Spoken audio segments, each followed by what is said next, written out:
Jadi 3 kitab terakhir ini ya, yang kita baca di dalam kanonisasi kita ini kan semuanya berkaitan dengan post-exilic ya, post-exilic period. Dan ini adalah ya betul-betul yang terakhir. Kita mau konsentrasi ke 5 poin ya saya hari ini, 5 poin. Yang pertama, ini saya nggak uniquely Maleakhi, itu maksudnya ini ya, theological profile ini. Tetapi juga di-share oleh kitab-kitab yang lain. Sekali lagi peneguhan bahwa tempel atau bait suci itu adalah center of the world ya. Itu adalah center of the world. Maksudnya kenapa tempel adalah center of the world itu sudah kita sering jelaskan, yaitu karena itu memediasi satu-satunya tempat ya yang itu koneksi heaven and earth, itu satu-satunya mediating point di dalam dunia, yaitu cuma tempel gitu, nggak ada tempat yang lain gitu ya. Kalau nggak ada tempel ya berarti nggak ada mediasi, nggak ada titik ketemu nih berarti gitu dalam hal ini ya. So therefore temple as center of the world itu penting sekali, dan ini tentu juga campur dengan berbagai macam inilah ya resepsi yang salah dari orang Israel, termasuk waktu mereka itu merasa sombong lah dan sebagainya gitu ya, dengan kepercayaan Sionisme yang keliru, bahkan sampai sekarang dihayati secara politikal itu campur jadi satu lah, of course gitu dalam hal ini ya.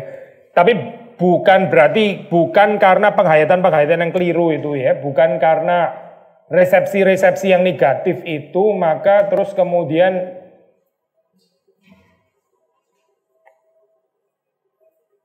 bukan berarti karena resepsi yang negatif itu terus kemudian konsep ini adalah konsep yang keliru ya. Waktu kita menghayati bagian ini ya, I think kita perlu menerjemahkannya juga. Kita tahu tempel ini kan digenapi di dalam diri Yesus Kristus ya. Jesus as the fulfillment of the temple theology of the Old Testament kan ya. Kita tahu itu ya. Di Yohanes 4 dikatakan bahwa orang nggak akan menyembah lagi di gunung ini atau di gunung itu ya, tapi akan menyembah Allah di dalam roh dan kebenaran ya. Jadi nggak terikat lagi pada Yerusalem atau tempat yang lain, apalagi yang di tempat Samaria itu ya. Tapi ini bukan berarti terus kemudian kita jadi low view of jangan membawa kita kepada low view of tempat beribadah gitu ya. Kehadiran Yesus itu menggenapi tempel teologi betul gitu ya. Tapi hati-hati dengan kekristenan yang abstrak ya saya, nggak ada embodiment-nya gitu, itu selalu bahaya. Gitu. Saya ambil contoh yang lain ya, perbandingan yang lain. Waktu kita bicara tentang sabat ya, kita tahu juga hukum sabat pemenuhannya Yesus Kristus, betul kan ya? Yesus Kristus adalah the real sabat. Dia bilang, datanglah kepadaku, hai kamu semua yang letih lesu dan berbeban berat, aku akan memberikan kepadamu true rest ya. Sabat itu kan rest ya, berarti Jesus is the real sabat, kita tahu gitu kan ya. Tapi ini bukan berarti terus kemudian kita di dalam hari Minggu ya, karena Jesus is the fulfillment of the Old Testament Sabat. Jadi terus kemudian di dalam kehidupan sekarang ya, kita nggak perlu legalistik gitu ya. Saya Minggu mau ke gunung kayak mau mancing kayak mau buka toko lah, mau apalah dan sebagainya kan. Jesus is the fulfillment gitu ya. Ini model kayak begini nih ya saya. Ini liberal actually gitu. Ini model spiritualitas liberal, bukan spiritualitas Protestan gitu. Karena waktu sabat teologi itu digenapi di dalam Yesus, itu bukan berarti Yesus membuat theological vacuum ya saya. Sudah mengerti ya theological vacuum gitu ya. Sekarang terserah lu sabat mau ngapain, karena Yesus sudah menggenapinya. Jadi lu mau apa aja terserah gitu. Itu bukan digenapi Yesus namanya. Itu digenapi oleh lu sendiri dong kalau kayak gini namanya. Terserah kamu kok jadinya. Lu mau apa terserah gitu kan, berarti Yesus bukan penggenapannya, ya kita berarti penggenapannya gitu. Which is bukan itu kan, itu sudah dimaksud gitu ya. So hati-hati dengan mengatakan law di dalam perjanjian lama itu nggak berlaku lagi digenapi Yesus Kristus, kemudian ngomongnya sih digenapi Yesus Kristus, tapi yang dirayakan theological vacuum akhirnya gitu. Yang nggak ada Yesus juga sebetulnya di dalamnya gitu. Yang ada adalah self autonomy ya. Ini bukan konsep Alkitab ya saya. For sure ini bukan konsep reform gitu. Ini lebih mirip konsep liberal actually. Dan kita orang Protestan itu prone ya saya ini terhadap konsep theological vacuum kayak gini ya. Dan di dalam banyak hal saya mau di sabat lah, mau di dalam urusan tempel, mau di urusan ini ya sanctuary untuk kesekian kalinya ya saya. Saudara perhatiin deh orang Protestan kalau ini beribadah masuk ke dalam ruang ibadah gitu. Kayak nggak ada beda apa-apanya gitu ya sama ruang yang lain. Mau di kitchen lah, mau di sanctuary lah, mau di tangga, mau apa sama saja gitu ya. Alasannya ya teologis, Yesus sudah menggenapinya gitu kan ya. Tapi sudah mengerti kan, ini masuk ke theological vacuum actually gitu. Dan ini bisa merambat kemana-mana, so ya. Merambat ke perjamuan kudus lah, ke baptisan ya, ke macam-macam so ya. Ke apa itu, gambaran-gambaran simbolik di dalam kekristenan semuanya direduksi jadi theological vacuum gitu. Mau ada salim, nggak ada salim, nggak penting gitu. Yang penting kan hati kita dan sebagainya gitu kan ya. Karena Yesus sudah menggenapi semuanya gitu. Nggak ada lagi tempat tuh simbol gitu dalam kekristenan. Jadi nggak penting juga gitu. Semuanya jadi direduksi jadi theological vacuum ya. Hati-hati ya, saya hati-hati gitu. Lalu bagaimana ya? Sekali lagi ya. Yesus menggenapi betul gitu ya. Tapi Yesus menggenapi itu terus kemudian kita baca di dalam New Testament ya. Kita membaca misalnya ada body of Christ ya. Bukan hilang sama sekali loh, saya tempel teologi itu di dalam New Testament ya. Paulus bicara kamu adalah bait suci ya. Itu dia bicara baik komunal maupun individual gitu. Jadi nggak disis gitu saya, nggak diabrogate ya, nggak digunting habis ya. Karena Yesus sudah menggenapinya terus sekarang semuanya bubar gitu misalnya ya. Ya yang bubar sih ada sih, benar-benar bubar ada. Misalnya saudara nggak bawa-bawa lagi domba sembelihan itu benar sih, itu benar-benar bubar kalau yang itu gitu ya. Tapi enggak semuanya saya dibubarin kayak gitu. Dan kalaupun dibubarin jangan lupa saya menggantikan tuh Kristus itu. Pertanyaannya misalnya balik lagi kalau misalnya sabat gitu ya. Betul nggak sih kita beristirahat di dalam Kristus gitu? Memang kita nggak observe lagi seperti kayak di dalam perjanjian lama, let's say. Tapi betul nggak hari Minggu itu kita beristirahat, truly beristirahat di dalam Kristus? Benar nggak ada di dalam Kristusnya gitu? Atau di dalam saya sendiri gitu? Atau di dalam kesenangan saya gitu? Di dalam my liberality atau my personal freedom atau apa? So itu bagian-bagiannya kita I think perlu kritis ya waktu kita membicarakan tentang tipologi perjanjian lama, penggenapan Kristus, tapi terus kemudian penghayatan apa di dalam New Testament. Sekali lagi ya saya, temple itu adalah center of the world. Di dalam hal ini saya, kalau kita mau membicarakan dalam konteks perjanjian baru, nggak terlalu salah sebetulnya waktu kita mengatakan gereja di dalam hal ini ya. Gereja itu center daripada dunia ini sebetulnya gereja. Of course derivatif ya. Kristus, di senternya itu Kristus. Kristus mempercayakannya kepada gereja. Gitu. Saudara membaca di dalam Efesus misalnya, by the way ini kita ngomongin Maleakhi sih ya, bukan ngomongin perjanjian baru, nggak boleh lama-lama.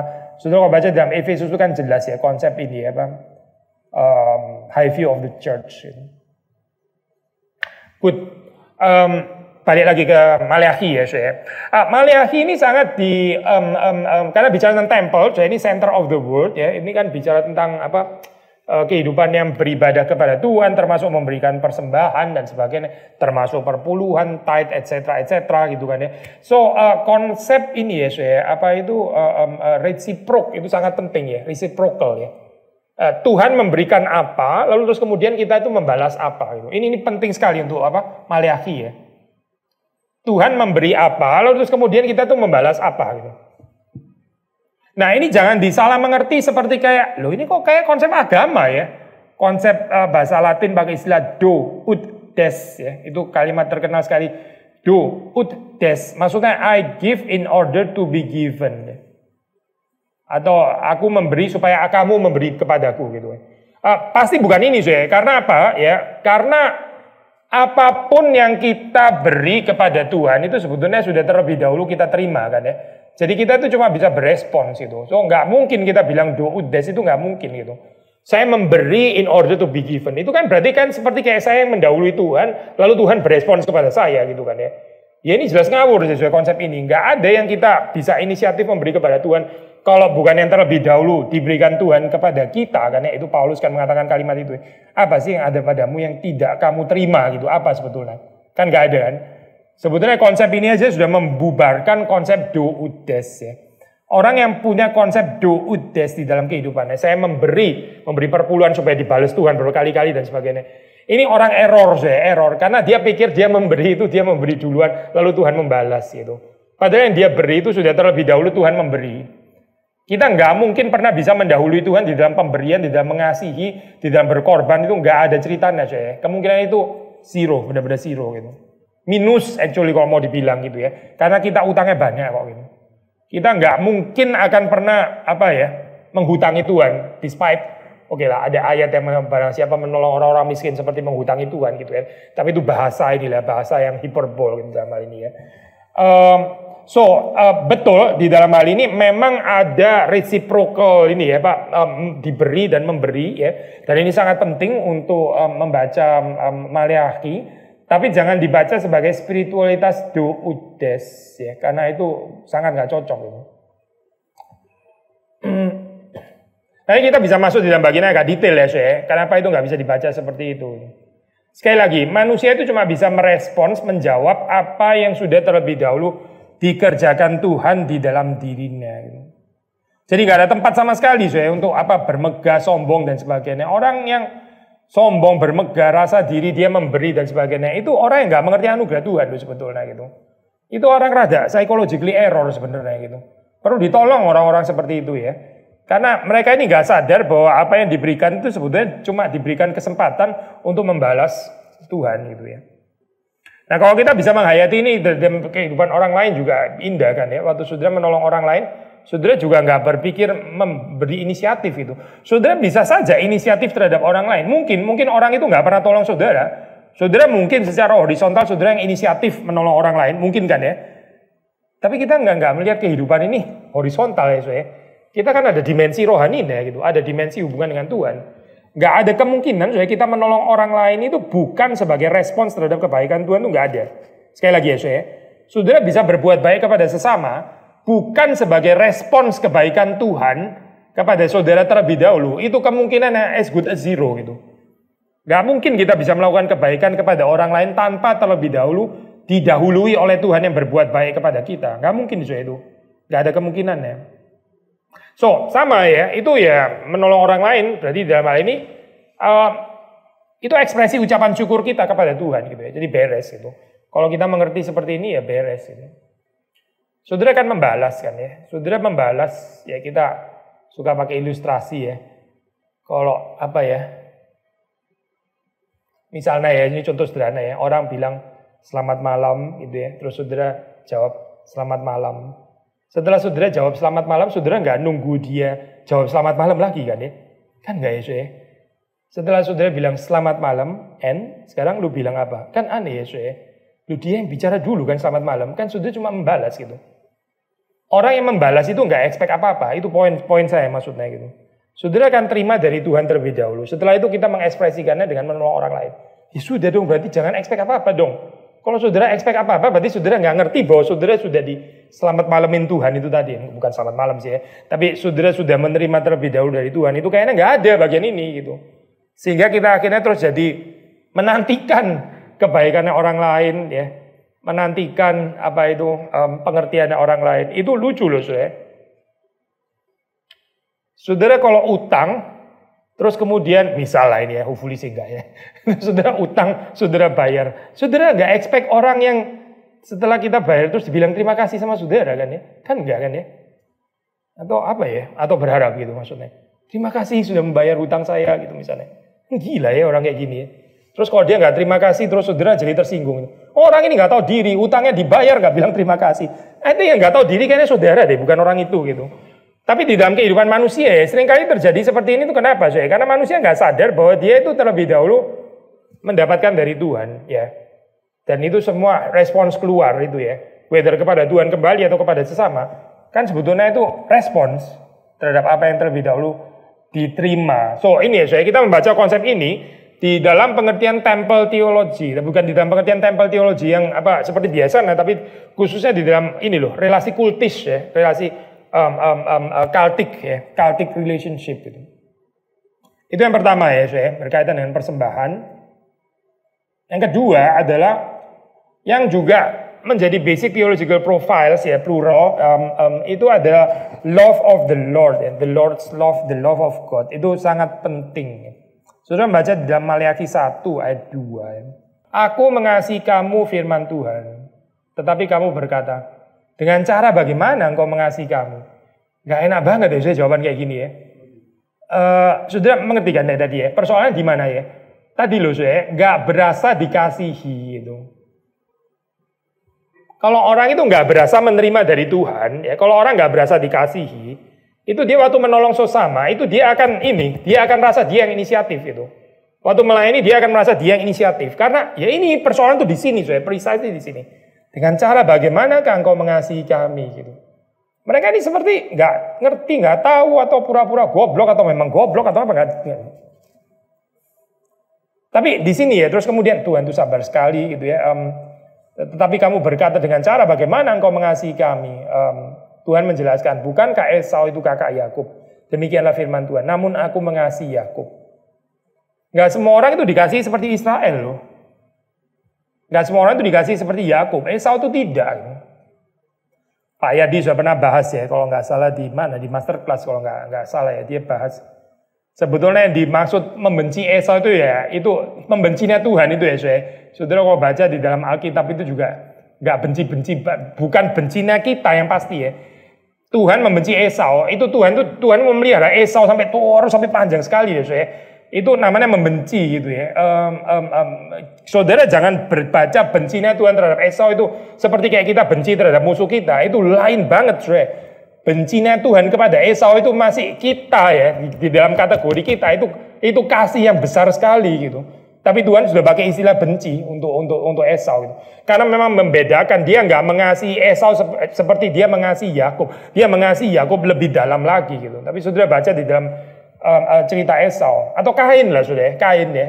Kain kan juga kalau kita bisa bilang sama kan ya. Habel itu dikasih Allah tapi Kain tidak, betul kan ya? Tapi saudara lihat kan ya pemeliharaan Tuhan terhadap Kain itu seperti apa gitu.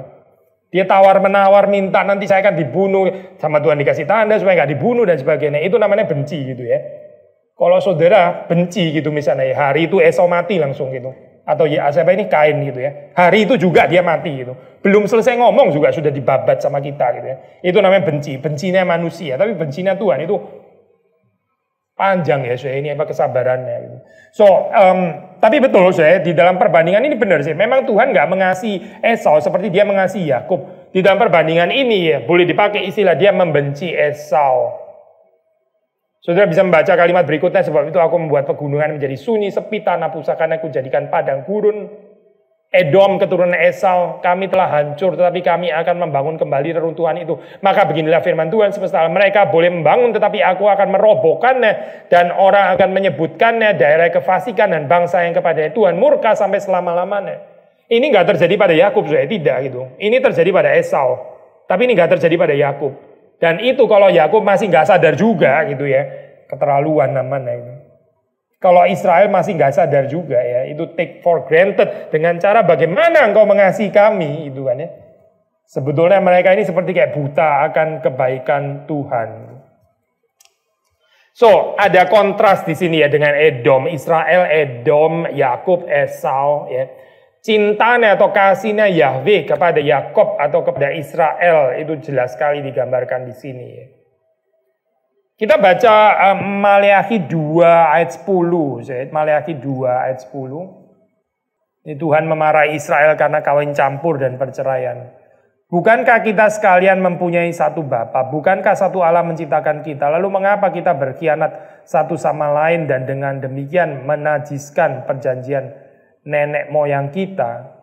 Yehuda berkhianat dan perbuatan keji dilakukan Israel dan di Yerusalem. Sebab Yehuda telah menajiskan tempat kudus yang dikasihi Tuhan dan telah menjadi suami anak perempuan Allah asing. Menjadi suami anak perempuan Allah asing. Saudara kita tahu ya, ini apa waktu di dalam perjanjian lama itu ya, ini pernikahan campur seperti ini bukan cuma masalah etnis tapi urusan kultis sebetulnya gitu ya. Urusan kultik gitu, karena menikah dengan bangsa lain berarti punya Allah yang lain sehingga terjadi idolatry gitu, seperti di dalam kehidupannya Salomo misalnya ya. Dan kalau saudara melihat di dalam perjanjian lama itu ada dua aliran teologi ya, yang kita percaya nggak berbenturan sih pasti itu kita nggak call it kontradiksi lah, tapi semacam tension, creative tension gitu ya. Ada aliran teologi yang lebih cenderung menginclude bangsa-bangsa lain, contohnya misalnya Ruth gitu ya. Ruth itu kan perempuan asing gitu kan ya. Itu di-include kan ya. Dan di-include lagi, ntar sudah baca di dalam Matius kan di-include ya, dirangkul. Itu actually Gentiles kan. Ini kan orang Israel, kok menikah dengan Gentile. Jadi ada aliran teologi yang include Gentile seperti ini ya, dengan maksud teologi tertentu. Sampai Matius pun mengutip ya. Tapi ada aliran-aliran yang lebih, aliran ini ya, aliran yang apa itu purist ya. Aliran yang lebih murni seperti Esra, termasuk Maleakhi ya, yang mempersoalkan ini pernikahan dengan anak perempuan bangsa lain gitu. So ini another puzzle gitu di dalam teologi of the Old Testament ya. Jadi ada aliran ini, ada aliran itu gitu. Nah, ini ada certain tension sebetulnya di dalam. Nah, kalau sudah melihat Maleakhi, ini termasuk yang ini ya, yang ketat ya dengan pernikahan ini campur gitu kalau sudah melihat gitu. Maksudnya waktu dibicarakan di dalam ini ya, di dalam pembicaraan the love of God ya, ini kan berkaitan dengan kesetiaan ya, berkaitan dengan apa ini ya, kesucian atau kemurnian pernikahan ya, untuk menjaga ini namanya menjaga apa itu namanya ibadah yang benar, agen dikaitkan dengan tempel teologi dan sebagainya. Maleakhi 2 ayat 10 ya. Lalu balik lagi ke ayat 1 ya, masih dalam konteks ini the love of the Lord atau the love of God. Dia meminta pertanggungjawaban, maksudnya Tuhan meminta pertanggungjawaban dari para imam ya. 1 ayat 6, Maleakhi 1 ayat 6. Pencemaran korban-korban ya, LAI memberikan judul seperti itu. Seorang anak menghormati bapaknya dan seorang hamba menghormati tuannya. Jika aku ini bapa, di manakah hormat yang kepadaku itu? Jika aku ini Tuhan, di manakah takut yang kepadaku itu? Firman Tuhan semesta alam kepada kamu, hai para imam yang menghina namaku. Tetapi kamu berkata, dengan cara bagaimana kami menghina namamu? Sudah perhatikan ya, nggak peka terhadap kebaikan Tuhan gitu ya, nggak peka terhadap cinta Tuhan, nggak peka terhadap kasih Tuhan, dan juga ini paralel dengan nggak peka terhadap dosa pribadi. Selalu satu paket ya, selalu satu paket itu. Nggak peka terhadap kesalahan pribadi, juga nggak peka terhadap kasihnya Tuhan itu. Kalau orang peka terhadap kasihnya Tuhan, dia juga akan peka terhadap kesalahan pribadi. Tapi di sini kan tidak kan ya. Memang ini satu paket kok, always satu paket gitu.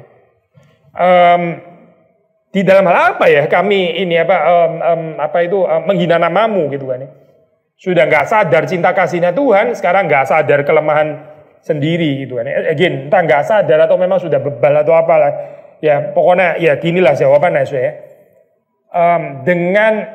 Dengan cara bagaimana kami menghina namamu. Lalu terus kemudian dijawab, kamu membawa roti cemar ke atas mezbahku, tetapi berkata, dengan cara bagaimanakah kami mencemarkannya? Dengan cara menyangka meja Tuhan boleh dihinakan. Apabila kamu membawa seekor binatang buta untuk dipersembahkan, tidakkah itu jahat? Apabila kamu membawa binatang yang timpang dan sakit, tidakkah itu jahat? Cobalah menyampaikannya kepada bupatimu. Apakah ia berkenan kepadamu? Apalagi menyambut engkau dengan baik? Firman Tuhan semesta alam. Sekali lagi ya saya, masih di dalam konteks the love of God, ini teguran diberikan kepada para imam ya. Mereka diminta bertanggungjawab. Ya, mereka ini nggak mengenal cinta kasih Tuhan, karena itu juga nggak merespons dengan benar ya. Cultic sacrifice ya, mereka persembahkan itu ya. Ini persembahan kultis. Mereka itu nggak sesuai dengan apa yang diberikan Tuhan kepada mereka ya. Sebetulnya spiritualitas itu sederhana ya saya, kalau kita mengerti dalam hal ini ya. Seberapa dalam kita mengerti kasih Tuhan, seberapa dalam kita mengerti cinta Tuhan ya. Sedemikian dalam itu pengorbanan kita gitu. Sedemikian dalam respons kita kepada Tuhan. Kalau kita responsnya suam-suam kuku, ya itu yang masalah itu adalah pengenalan akan kasih Tuhan sebetulnya itu. Yang bermasalah itu di sana gitu, karena itu always satu paket ya. Dan bersama dengan itu kita jadi orang yang self righteous juga akhirnya, jadi orang yang selalu justify kita punya kesalahan ya. Yang nggak peka terhadap kesalahan gitu, yang Tuhan sudah menegur tapi masih tanya dengan cara bagaimana kami menghina engkau dan seterusnya dan seterusnya. So kasih Tuhan ini ya penting ya saya.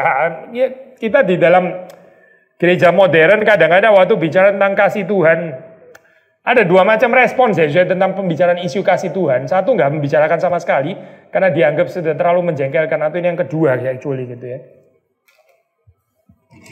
Sudah muak dengan pembicaraan kasih gitu karena terlalu gampang dipelintir itu. Satu itu model love sentimental ya. Love sentimental gitu ya. Di dalam inilah apa gereja-gereja kontemporer gitu ya. Ngomong tentang kasih, tapi kasihnya kasih yang gak jelas sebetulnya konsepnya itu. Saudara nggak mendengar kaitannya dengan yang tadi kita bahas ya. Dengan kaitannya dengan misalnya ya, kalau di dalam Alkitab, true love itu kan berkaitan dengan pengenalan kesalahan diri. Nah ini nggak ada, ini bagian ini nggak ada.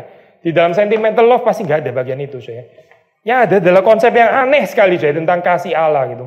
Yang dekat sekali mau dibilang borderline antinomianism sebetulnya gitu. Yang nggak ada bicara tentang hukum Allah dan sebagainya ya, dan nggak ada gitu. Yang sangat dekat dengan pemujaan narsisisme sebenarnya gitu. And they call it namanya love gitu maksudnya, love of God. Itu love of God yang mana gitu? Nggak bukannya diajarkan Alkitab Nah gara-gara model kayak gini ya, sudah mengerti lah kira-kira model yang seperti ini ya. Gara-gara kayak gini terus kemudian model kekristenan lain kita nggak bicara. We don't talk about, bukan about Bruno, tapi about love. We don't talk about love. Karena terlalu gampang dipelintir. We don't talk about love ya. Let's talk about our working. Let's talk about faith. Let's talk about fighting spirit. Let's talk about sacrifice. Let's talk about working for God dan sebagainya. But don't talk about love gitu. Karena apa? Ya karena nggak. Sudah terlalu mengecewakan pembicaraan tentang cinta gitu. Saudara, kalau kita nggak ada tempat bicara cinta lagi ya, itu sangat-sangat rentan terhadap kekristenan legalisme gitu. Yang atas itu rentan banget terhadap antinomianisme, borderline. Yang bawah itu borderline legalisme sebetulnya gitu. Capek sekali kekristenannya gitu. Demand nggak habis-habis ya. Nggak habis-habis kurang terus gitu ya, kurang terus. Ini seperti kayak periode Luther sebelum dia menemukan Injil gitu. Nggak ada compassion, nggak ada mercy, highly judgmental ya. Kenapa Karena we don't talk about love. Karena terlalu kecewa seperti ini. Ini respons pendulum ya. Yang satu bicara love apa ini love modelnya? Setuju mau kita bisa ngomong kalimat itu ya. Love apa? Bener memang nggak karu-karuan nih konsep sentimental love ini ya. Tapi terus kemudian tanggapannya dengan tidak membicarakan cinta gitu. Ini masalah loh Masalah ya di dalam kekristenan kalau kita nggak bicara the love of God gitu. Dan ini nggak tergantikan dengan virtue yang lain. Benar-benar nggak tergantikan, Saudara bisa ganti dengan apapun dengan nggak tergantikan. Paulus di dalam 1 Korintus 13 itu dia mengatakan bahkan itu kan ada 4 macam yang dia bandingkan gitu ya. Kita bisa lihat sedikit again, ini kita harus baca ini ya. Tapi sedikit saja ya. Dalam 1 Korintus 13 itu kan, if I speak in the tongues of men and angels. Ya, apa sih ini Ya karunia yang paling gimana gitu ya, paling spektakuler atau apa gitu. Dibenturin sama love di sini oleh Paulus itu ya. Yang kedua, I have prophetic powers, understand all mysteries and all knowledge ya. Pengetahuan, rasio ya. Presisi doktrin perhaps dan sebagainya gitu ya. Itu dibenturin dengan love ya. Paulus membenturkannya dengan love. Berarti ini nggak bisa menggantikan, Ini knowledge ini nggak bisa menggantikan loh, nggak bisa menggantikan love. If I have all faith, faith itu dekat sekali loh, dengan love gitu. Itu kan one of the 3 theological virtues ya menurut pasal ini, faith, hope, and love. Ini dekat sekali dengan love gitu. Tapi ini di sini love dibenturin dengan faith di sini oleh Paulus gitu. If I have all faith, even to remove mountains, ya. Dan perhaps yang paling ini ya, nggak tahu lah, at least menurut saya if I give away all I have ya, diakonia sampai ini ya, radikal diakonia gitu. If I deliver up my body to be burned, ini kan berarti martir kan sudah ya. Martir itu sudah paling mentok kali ya daripada semua spiritualitas itu. Ini kematian martir ini. Deliver up my body to be burned.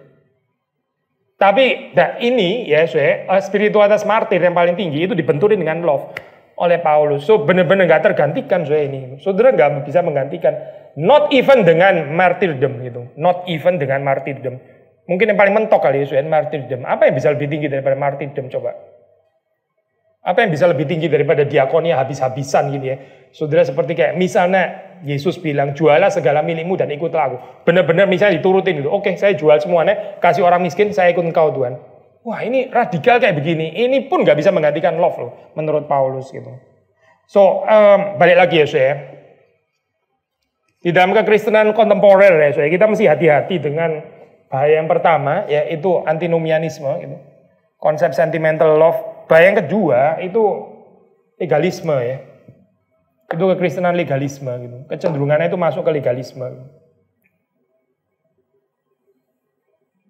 So, balik kepada kitab Maleakhi ya.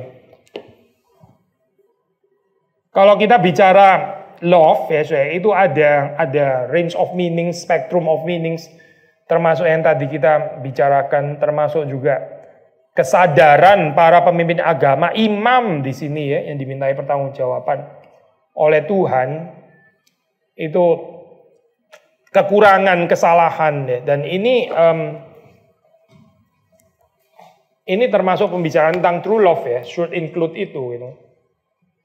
True love itu berarti peka terhadap apa yang Tuhan berikan kepada kita ya. Namanya saja true love ya, berarti peka terhadap love itu sendiri kan ya. Bukan kalimat dengan cara bagaimana kamu mengasihi kami gitu kan ya. Itu kan nggak peka berarti gitu. Tapi juga bersama dengan itu adalah kepekaan terhadap ini ya, dosa, sin, weakness.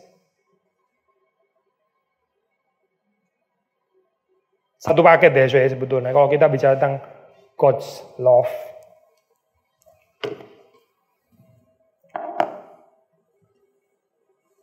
Oke, itu yang kedua ya saya. Love of God atau love of the Lord. Ya. The love of Yahweh.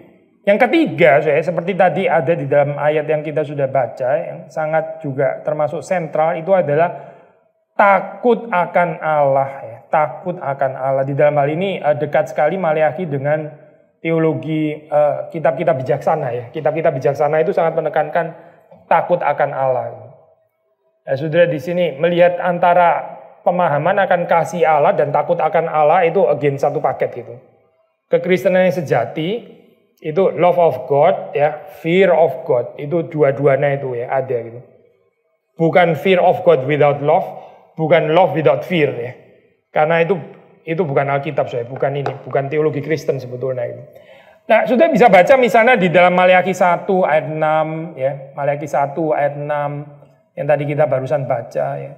Seorang anak menghormati bapaknya, seorang hamba menghormati tuannya. Jika aku ini bapa, di manakah hormat yang kepadaku? Jika aku ini Tuhan, di manakah takut yang kepadaku itu? Fear of the Lord, fear of God. Lawan katanya adalah menghina nama Tuhan. Lalu kemudian Maleakhi 2 ayat 5 ya.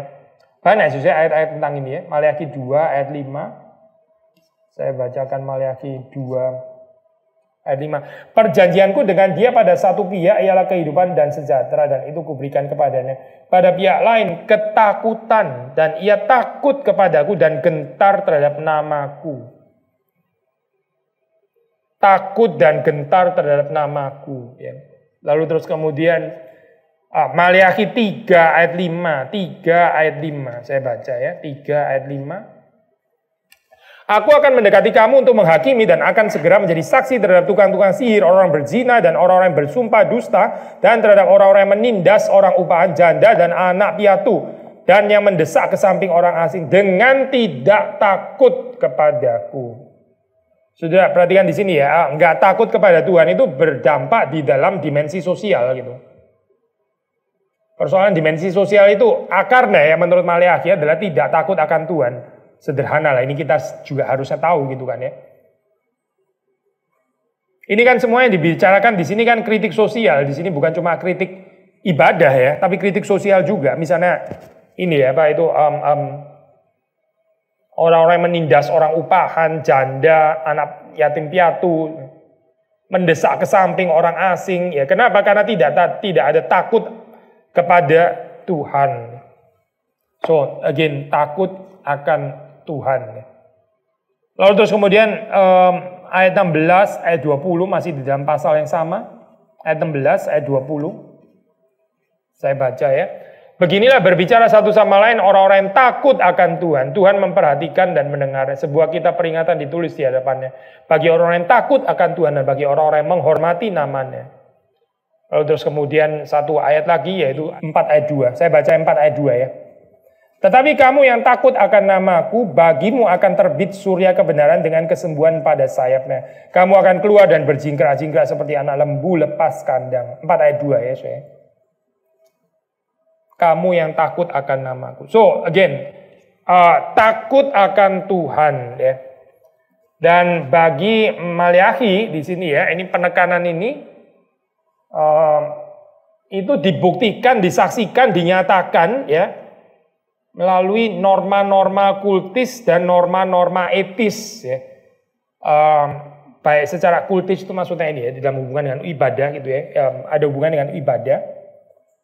Misalnya tadi ya, mempersembahkan persembahan yang sembarangan itu kan nggak takut akan Tuhan dan berakibat pada ibadah gitu kan ya. Ibadahnya sembarangan. Tapi juga ada dimensi etis, dimensi sosial. Tadi misalnya menekan apa itu orang-orang upahan, janda, miskin dan seterusnya itu. Nah itu bicara tentang aspek etis ya. Jadi dua-duanya saya kultik ya, kultis dan juga etis dua-duanya ya. Kadang-kadang di dalam kekristenan saya bisa bikin dikotomi yang nggak ada perlunya gitu dan nggak sesuai dengan Alkitab gitu. Seperti kayak orang-orang yang menekankan etis dianggap aliran teologi liberal lah, theology of liberation lah atau apa gitu ya. Terus kemudian kalau kita orang-orang Injili kita menekankan Kaltik gitu misalnya ya. Itu konsep kayak gini ya, dikotomi kayak gini ini asing loh saya di dalam Alkitab gitu. Saya bukan mengatakan yang benar itu kekristenan liberal dan Injili, bukan itu ya. Bukan itu poinnya, tapi kalau sudah baca di dalam Alkitab ya saya, itu Kaltik and etik itu jadi satu saya. Kita nggak bisa cuma menekankan Kaltik terus kemudian etik itu kita nggak ada kepekaan gitu. Coba lihat saja di dalam perumpamaan Tuhan Yesus ya. Itu orang baru dari Yerusalem loh. Yang 2 orang itu kan ya. Meaning ini Kaltiknya somehow beres kan harusnya. Beribadah dari Yerusalem gitu. Tapi apa yang terjadi? Total failure waktu menghadapi etik orang yang sedang dirampok itu gitu kan. Kan konyol ini gitu. Ini orang Samaria yang somehow kayaknya nggak ada Kaltik gitu ya. Menurut orang Yerusalem at least, menurut orang Yahudi gitu ya. Kayaknya mereka nggak ada Kaltik yang beres ya. Tapi ternyata mereka punya etik ya. Tentu yang dimaksud Yesus di situ artinya bukan adalah etik lebih penting daripada Kaltik, bukan gitu. Bukan itu poinnya saya. Kan di-assume ya orang yang mempunyai kepekaan etik itu berarti Kaltiknya beres gitu. Lu cuma ngomong Kaltik terus tapi etis lu gagal. Your Kaltik itu sebetulnya amburadul, tahu nggak sih? Itu nggak ada takut akan Tuhan, nggak ada Kaltik sebetulnya gitu. Karena ini satu paket sebetulnya itu. Kaltik ya hidup beribadah kepada Tuhan ya, dan etik, norma-norma etik ya seperti kita baca tadi.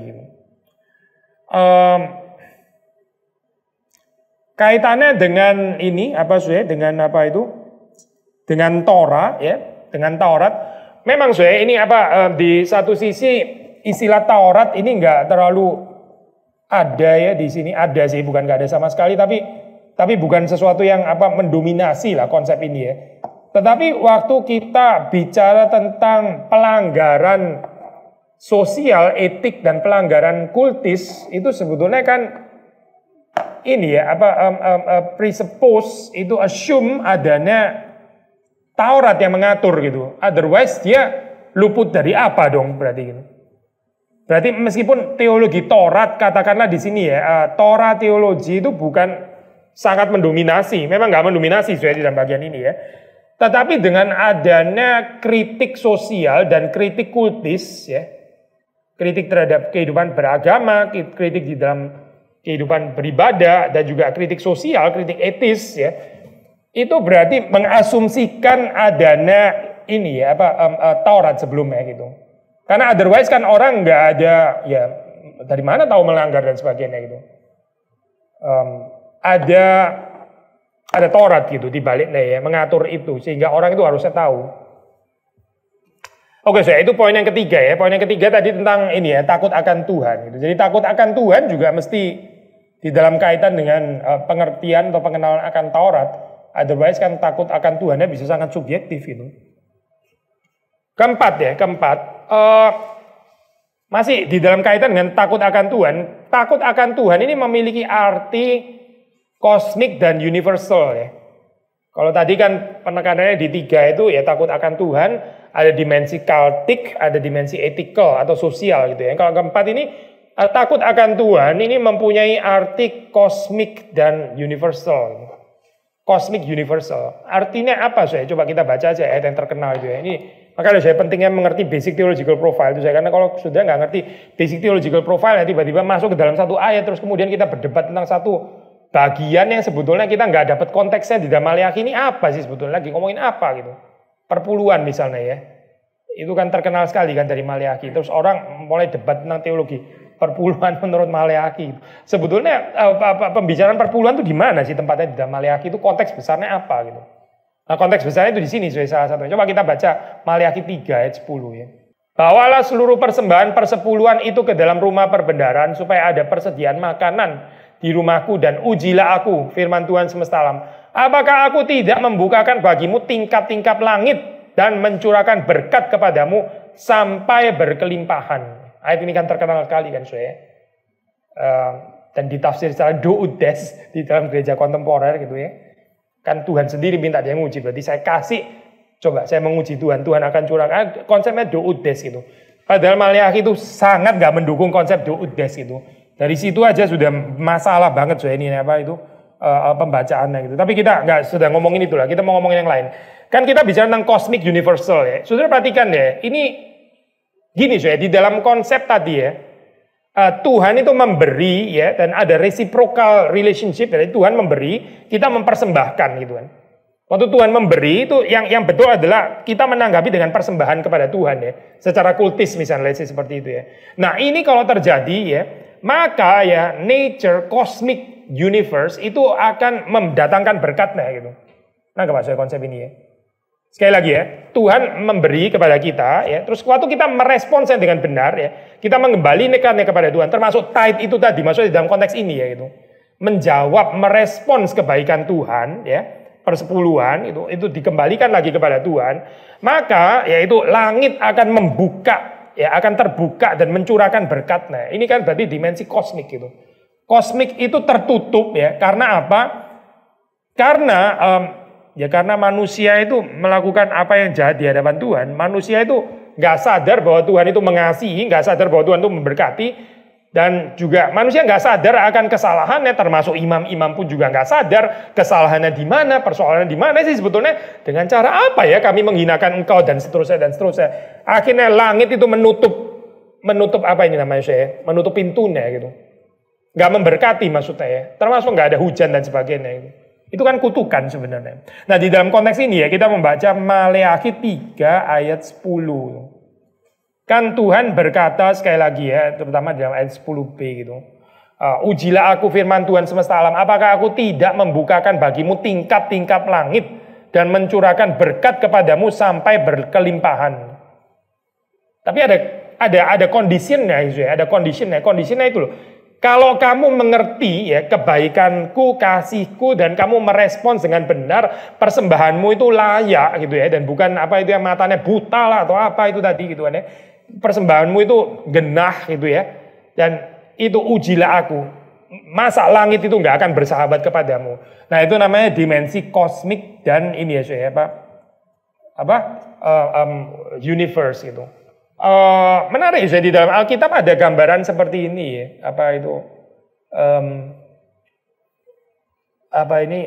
Bukan ini ya saya, bukan konsep panteis, bukan konsep apa itu seperti kayak alam semesta mendukung kita dan sebagainya gitu ya.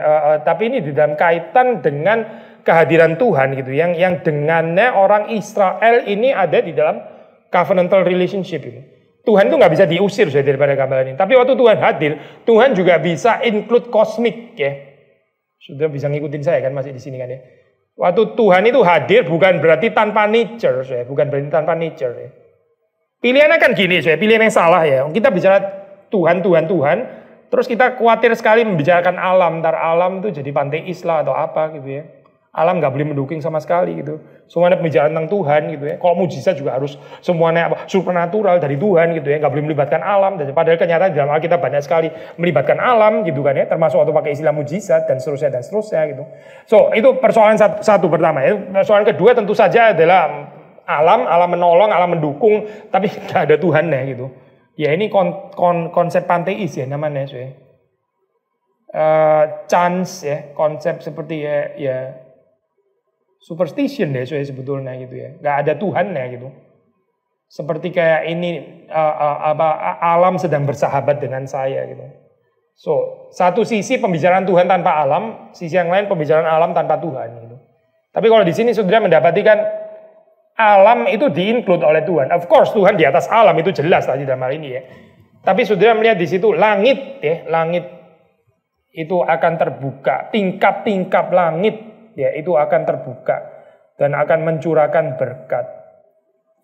Tapi siapa yang membuka tetap adalah Tuhan. Tuhan yang membukakan tingkap-tingkap langit, mencurahkan berkat kepadamu sampai berkelimpahan.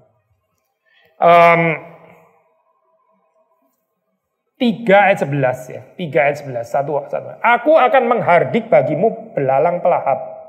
Belalang pelahap ya, masih ngomongin kosmik kan ini berarti kan ya. Ngomongin alam gitu, belalang pelahap supaya jangan dihabisinya hasil tanahmu dan supaya jangan pohon anggur di padang tidak berbuah bagimu firman Tuhan semesta alam. Jadi saudara melihat di sini rajutannya ya. Again, intinya itu sederhana di dalam Maleakhi itu. Tuhan itu mencintai ya, Tuhan itu mencintai ya. Lalu terus kemudian manusia itu mesti peka terhadap cinta kasih Tuhan yang dikasih dan jangan bertanya dengan cara apa engkau mengasihi aku gitu. Ini gila orang kayak gini. Gak sadar akan kasih Tuhan. Tapi kalau dia sadar akan kasih Tuhan, dia akan mempersembahkan kembali kepada Tuhan. Ini namanya reciprocal relationship ya namanya ya. Ini tidak lain tidak bukan adalah covenant sebetulnya kan ya. Covenant kan gini kan, bukan satu arah kan ya. Tuhan itu setia dan Israel juga setia kepada Tuhan. Tuhan setia kepada umatnya, umatnya setia kepada Tuhan, sang pemilik gitu kan. Ini tindakan resiprokal gitu kan ya. Nah, waktu bagian ini gagal, ya. Ini menyatakan ini juga sudah gagal gitu kan ya. Karena manusia itu nggak sadar akan kasih Allah, akhirnya nggak sadar juga bahwa dia sudah mempersembahkan yang nggak layak untuk Tuhan gitu. Ya, waktu ini gagal yang terjadi adalah ini ya, kosmik ini ya. Ini kan ciptaan Tuhan ya. Saya taruh di sini lah ya, kosmik gitu ya. Kosmik ini yang ciptaan Tuhan. Kosmik ini juga terganggu gitu. Kosmik gak memberikan berkatnya kepada manusia. Nah, kebiasaan konsep seperti ini ya. Tapi waktu manusia menyadari ya pemberian Tuhan dan memberikan termasuk perpuluhan, salah satu contohnya, memberikan perpuluhan, kosmik itu akan memberkati manusia. Yang memberkati sebetulnya Tuhan, tapi Tuhan memberkati melalui kosmik gitu, memberkati melalui alam ya. Tingkap-tingkap langit itu akan mencurahkan berkat kepadamu ya. Dan juga di sini bukan cuma itu ya, yang negatif pun ya, ini gambaran belalang pelahap ini ya. Ini sebetulnya belalang pelahap ini apa sih gambarannya? Ini adalah gambaran anti-order sebetulnya itu. Di dalam bahasa theology of creation itu kan from chaos to order gitu kan ya. Order. Nah, belalang pelahap ini adalah chaos sebetulnya gitu kan ya. Ini the power of chaos, mirip seperti kayak air, mirip seperti kayak laut. Tapi di sini belalang pelahap gitu ya. Dan ini adalah gambaran representasi dari anti-order sebetulnya. Yang bagaimanapun manusia berusaha, bagaimanapun manusia bekerja, akhirnya hancur juga, hancur lagi dan sebagainya. Mengapa saya? Ya karena alam nggak bersahabat, alam nggak ditahan ya. Kuasa perusak alam itu nggak ditahan oleh Tuhan gitu, dibiarkan tetap merusak gitu ya. Mengapa tapi seperti itu? Ya, karena manusia nggak sadar cinta kasihnya Tuhan, dan karena manusia nggak mempersembahkan kembali kepada Tuhan, karena manusia nggak memberikan persembahan yang seharusnya ya diberikan kembali kepada Tuhan. Ya, di dalam konteks ini pakai istilah persepuluhan ya, saya. Jadi kita jangan berdebat tentang urusan yang remeh-temeh jadi 1/10 gitu ya maksudnya. Bagaimana kalau 1/9? Bagaimana kalau 1/10? Waduh, nggak menarik banget ya sudah diskusi kayak gini ini. Apa harus 1/10 dan sebagainya? Kalau misalnya 1/12 bagaimana gitu? Tuhan ngerti nggak ya kalau saya misalnya lagi seret? Nggak menarik banget ya saya ini pembicaraan kayak gini nih ya. Kayak jadi kayak anak kecil gitu maksudnya, sorry pakai istilah ini ya. Ini seperti kayak punya anak ya umurnya sudah 20, Terus dia berhenti di jalan, Pak, saya mesti ke kanan atau ke kiri? Aduh, gila ini kayak gini. Ini something wrong ya, ini anak kayak gini nih ya. Mesti kiri, kanan, berapa langkah Pak? Gitu misalnya ini. Kayak cacat kali ya ini, kayak ini seperti kayak gini. Ini gimana sih itu? Umur segitu kok masih perdebatannya kayak begini, ini gimana sih? Sebetulnya itu apa sih ini apa? Yang dimau Tuhan itu apa gitu? Tapi kita berdebat dengan hal yang kecil dan kita tetap nggak nangkep poin ini, nggak nangkep sebetulnya di persoalan Tuhan itu apa sih sebenarnya gitu. Akhirnya jadi kepada kalkulasi-kalkulasi yang rumit itu gitu ya. Ini apa? Ya, nanti kalau sudah ada ini apa pertanyaan atau ini ya apa respon pasti ada waktunya. Dan bukan cuma itu saya tadi satu ya dikatakan langit akan membuka tingkap-tingkapnya terus akan mencurahkan berkat. Terus bukan cuma itu secara negatif ya itu belalang pelahap akan dijaga oleh Tuhan ya sehingga panen itu akan baik ya. Terus kemudian bukan hanya itu saya Maliaki 3 ayat 12 ini juga kosmik ya saya penekanan ini kosmik. Segala bangsa akan menyebut kamu berbahagia sebab kamu ini akan menjadi negeri kesukaan firman Tuhan semesta alam. Ini penting ya saya. Maksudnya Tuhan memberkati itu bukan tanpa bangsa lain memberkati. Kadang-kadang, bukan kadang-kadang sih, sering kali ya. Sudah dengar sering lah ini spiritualitas seperti ini. Yang penting kan perkataan Tuhan terhadap kita. Ngapain pusing dengan perkataan orang lain? Ada benernya sih, kita tahu gitu kan ya, bener kan ya. Orang lain mau seluruh dunia mengutuki saya, tapi kalau Tuhan memberkati saya, itu cukup gitu kan ya. So, ya. Orang evangelical gitu loh, sudah kita kan akrab dengan kalimat seperti ini. Yang penting Tuhan berkenan kepadaku. Seluruh dunia benci padaku. Gak ambil pusing gitu ya. Pokoknya Tuhan berkenan. Oke, ada tempatnya saya. Tapi saudara perhatikan ya, ada tempatnya juga ya. Tuhan menyebut kita berbahagia dan Tuhan juga mengundang kosmos ya untuk menyebut kita berbahagia juga gitu. Jadi bukan saingan di sini ya antara Tuhan dan alam semesta, tapi alam semesta juga menyebut kita berbahagia. Segala bangsa akan menyebut kamu berbahagia. Ini konfirmasi bahwa Tuhan menyebut orang Israel berbahagia. Bangsa-bangsa lain juga menyebut Israel berbahagia juga. Menyebut berbahagia itu sudah tahu kan artinya apa ya gitu. Lawan katanya apa coba? Disebut berbahagia itu oposisinya apa sih? Jangan bilang disebut nggak berbahagia ya, itu semua orang tahu kan ya. Apa sih? Oposisinya itu apa gitu? Apa? Bukan lamentasi sih. Oke, despise, iya curse, actually curse gitu, benar. Oposisinya itu dikutuki, dikutuki. Makanya di dalam ini ya, sabda bahagia kan bahasa Inggris selain pakai happy, pakai blessed gitu kan ya. Blessed are those atau blessed are you gitu kan, diberkatilah. Lawan katanya ya, ya dikutuki, apalagi kalau bukan dikutuki gitu. Menyebut berbahagia gitu ya, diberkati, itu disebut berbahagia, disebut sebagai yang diberkati. Lawan katanya dikutuki berarti gitu. Kalau nggak berkat ya kutuk, cuma itu kan berarti gitu. So di sini saudara melihat ya, Tuhan itu memberkati ya. Dengan bangsa-bangsa lain itu juga memberkati, menyebut berbahagia itu apa? Orang-orang Israel ya. Maksudnya ini sekali lagi ya bukan selalu kayak begini loh Tuhan tuh pernah pakai bangsa lain tuh mengajar Israel. Itu waktu Israel nggak taat ya kepada Tuhan. Terus Tuhan kirim bangsa-bangsa lain ya. Bukan menyebut Israel berbahagia untuk memerangi Israel gitu. Jadi bangsa-bangsa lain seperti kayak menjadi kutuk bagi Israel gitu. Iya kan? Maksudnya di dalam cerita exile gitu. Baik itu Assyria, Babilonia gitu ya. Tetapi di sini ya visinya sudah melihat di situ di dalam apa ini keterlibatan kosmik ya. Entah itu belalang pelahap, entah itu langit yang mencurahkan berkatnya dan termasuk juga bangsa-bangsa lain ya. Segala bangsa, ini kan berarti kosmik gitu. Menyebut kamu berbahagia sebab kamu ini akan menjadi negeri kesukaan firman Tuhan semesta alam. Saya spontan teringat dengan ini ya, dengan kisah para rasul ya. Kisah para rasul itu dikatakan meskipun kita kayaknya sih bukan relate ke sini ya, tapi ini apa indirect lah relationnya gitu ya. Itu gereja mula-mula itu disukai semua orang, disukai semua orang. Itu berarti semua orang juga somehow pinjam bahasa Maliaki ya. Itu memberkati komunitas Kristen gereja mula-mula gitu. Ya, bukan dikutuki bukan gitu. Tapi disukai. Gak pakai istilah yang persis memang, bukan pakai istilah disebut berbahagia ya, tapi mirip gitu dalam hal ini ya. So ada aspek seperti itu dan gak selalu bentur ya. Tentu ada saat-saat di mana Alkitab menyatakan bentur, di mana ada dunia yang membenci, ya. Tapi Tuhan mengasihi, Tuhan. Ada sih, ada aspek itu ya.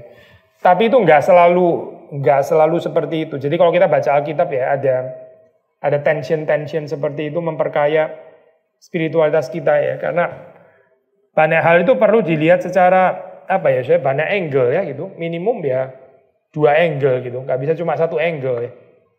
Misalnya kalau kita hanya ambil bagian ini doang gitu ya. Oh jadi yang benar itu segala bangsa itu menyebut orang Kristen berbahagia gitu kan ya. Jadi gak ada tempat ya untuk penganiayaan akhirnya gitu. Tapi sebaliknya kalau kita pasangnya cuma ada yang penganiayaan, dibenci dunia dan sebagainya gitu ya. Merasa selalu terus bermusuhan terus ya, polemik gak habis-habis ya. Bagaimana dengan ayat ini ya? Ayat ini bilang segala bangsa menyebut orang percaya berbahagia loh gitu. Ada nggak ya ini terjadi dalam kehidupan kita ya? Kita diberkati, kita disebut berbahagia gitu. Atau kita terus-menerus dikutuki gitu. Kayaknya ada yang salah sih. Ada yang salah kalau seperti itu sih.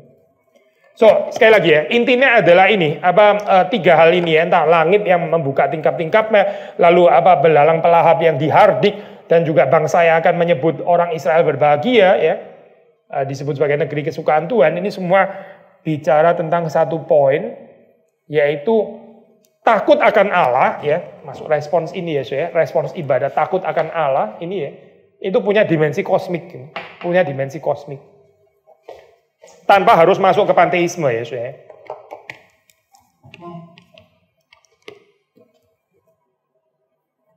Dimensi kosmik kalau sudah baca di dalam New Testament kan jelas di dalam tulisan Paulus yang di ini ya, Roma itu kan, itu penebusannya kan juga penebusan kosmik gitu.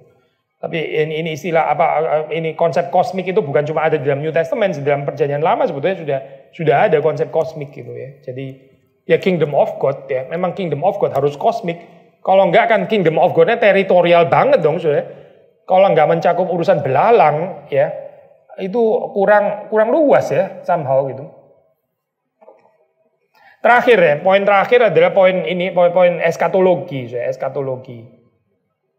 Nah, saudara kalau melihat di dalam bagian ini ya, ada 2 gitu, another attention. Satu sisi ada eskatologi dekat ya, sisi yang lain eskatologi jauh ya. Jadi gambarannya kan memang ada already not yet itu selalu sejak dari Perjanjian Lama. Ini kan seperti kayak melihat ada 2 poin gunung gitu kan ya gambarannya. Ini kalau melihat dari jauh ada 2 puncak gunung ya. Ini ada puncak gunung lagi, tapi kalau lihat kaget dari horizon sini ya, itu kan cuma lihat seperti kayak ada 1 puncak gitu, tapi sebetulnya ada 2 puncak gitu kan ya. Tapi kita ngeliatnya kan seperti kayak ada 1 puncak padahal 2 gitu. So bagian yang gunung dekat sama gunung jauh gitu maksudnya. Demikian juga di dalam eskatologi ini sih Perjanjian Lama ya. So kita baca yang dekat terlebih dahulu ya. Tapi dekat yang kondisional somehow gitu. Maleakhi 1:5 ya. Matamu akan melihat dan kamu sendiri akan berkata Tuhan Maha Besar sampai di luar daerah Israel.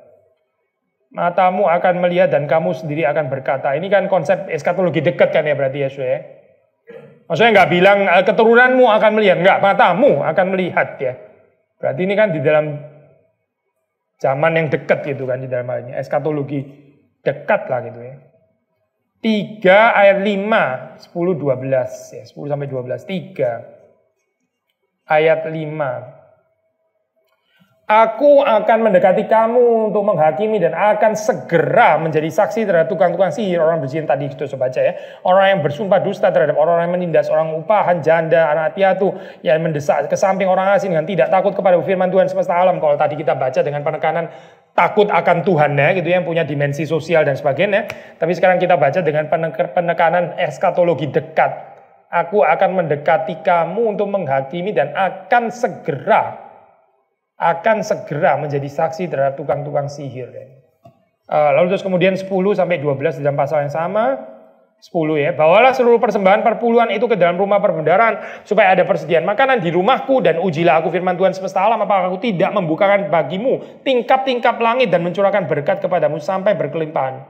Aku akan menghardik bagimu belalang pelahap supaya jangan dihabisinya hasil tanahmu dan supaya jangan pohon anggur di padang tidak berbuah bagimu. Firman Tuhan semesta alam. Maka segala bangsa akan menyebut kamu berbahagia, sebab kamu ini akan menjadi negeri kesukaan firman Tuhan semesta alam. Kita sudah baca sih ayat ini ya. Tapi sekarang kita baca lagi dengan perspektif eskatologi dekat ya. Ini kan bicara tentang pohon anggurmu ya. Belalang pelahap supaya tidak dihabisi hasil tanahmu, itu kan ya. Segala bangsa akan menyebut kamu berbahagia. Kamu ini akan menjadi negeri kesukaan ya. Kan bicara kamu saya semuanya. Orang pada saat itu kan yang sedang diadres gitu. So ini eskatologi dekat ya. Tapi juga somehow ya di sisi yang lain itu sudah membaca misalnya 3 ayat 1 ya. Lihat aku menyuruh utusanku supaya ia mempersiapkan jalan di hadapanku ya. Eskatologi jauh ya. Kita tahu ini Yohanes Pembaptis kan sebetulnya ini. Dengan mendadak Tuhan yang kamu cari itu akan masuk ke baitnya. Malaikat perjanjian yang kamu kehendaki itu sesungguhnya ia datang, firman Tuhan semesta alam. Ya, nubuatan yang sangat terkenal tentang Yohanes Pembaptis. 5. Termasuk ya, waktu ini ya, kita baca di dalam ayat yang ke 1, ayat yang ke-5 ya. Matamu akan melihat dan kamu sendiri akan berkata Tuhan Maha Besar sampai di luar daerah Israel ya. Di satu sisi bisa dibaca dekat, di sisi yang lain juga bisa dibaca jauh gitu. Karena sampai di luar daerah Israel ya itu ya kita tahu pengendapannya baru di Pentakosta kan gitu. Maksudnya ini ya dengan terseraknya kekristenan sampai ke seluruh dunia gitu. Sampai zaman kita sekarang. So itu eskatologi jauh gitu. Tapi ada nggak konteks eskatologi dekat? Ya ada konteks eskatologi dekat. Bangsa-bangsa asing pada saat itu yang juga sudah mengakui ya apa itu Yahweh gitu. So ada konteks dekat, ada konteks jauh ya. Satu lagi yang 3 ayat 5 ya. 3 ayat 5 itu sebetulnya juga bisa dibaca secara jauh ya maksudnya 3 ayat 5 gitu.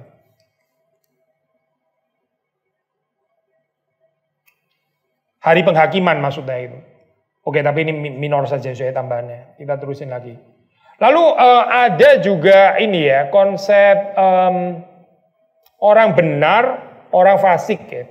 Kita baca 3 ayat 13 21 yang pada akhirnya itu akan terjadi pemisahan. 3 ayat 13 21. Tentang orang-orang benar yang akan menjadi milik Tuhan itu sudah baca di ayat 17, 20, 21. Lalu terus kemudian tentang ya nasib daripada orang-orang fasik itu sudah bisa membaca di 3 ayat 19 dan 21. Tapi kita baca 13 sampai 21 saja ya, agak panjang. Pasal 3 ayat 13 sampai 21. Bicaramu kurang ajar tentang aku firman Tuhan, tetapi kamu berkata, apakah kami bicarakan di antara kami tentang engkau? Ya ini nantang-nantang terus gini ya, saya pertanyaannya. Kamu berkata, adalah sia-sia beribadah kepada Allah. Apa untungnya kita memelihara apa yang harus dilakukan terhadapnya? Dan berjalan dengan pakaian berkabung di hadapan Tuhan semesta alam. Oleh sebab itu, kita ini menyebut berbahagia orang-orang yang gegabah. Bukan saja mujur orang-orang yang berbuat fasik itu, tetapi dengan mencobai Allah pun, mereka luput juga.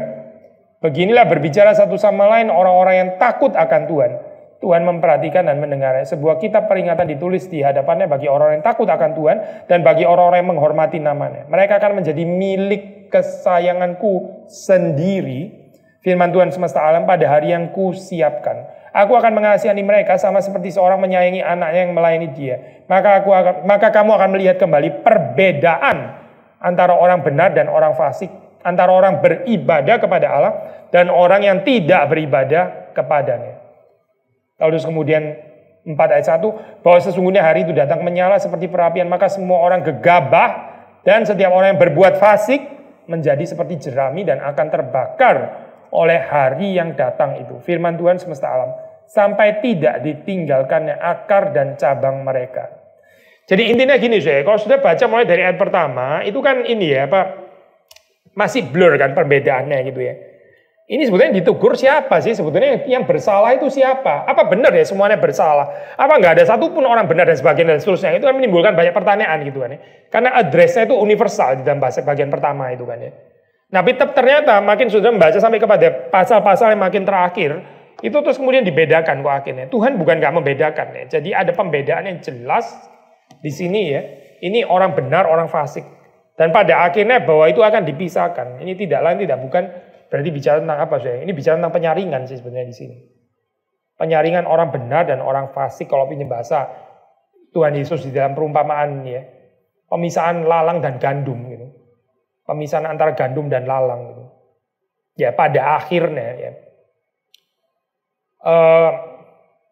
Maleakhi 3 itu apa ini ayat 3 dan seterusnya itu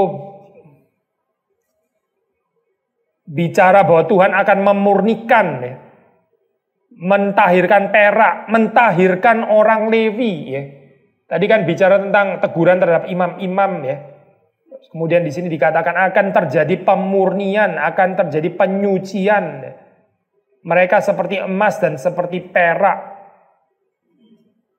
Tuhan memurnikan ini ya, Pak, itu apa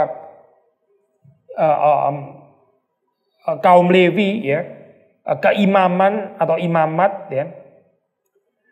Apa sih intinya waktu ini ya, waktu apa imam-imam itu dimurnikan itu poinnya apa gitu? Poinnya adalah supaya bisa terjadi komunikasi dengan Tuhan yang tidak terganggu.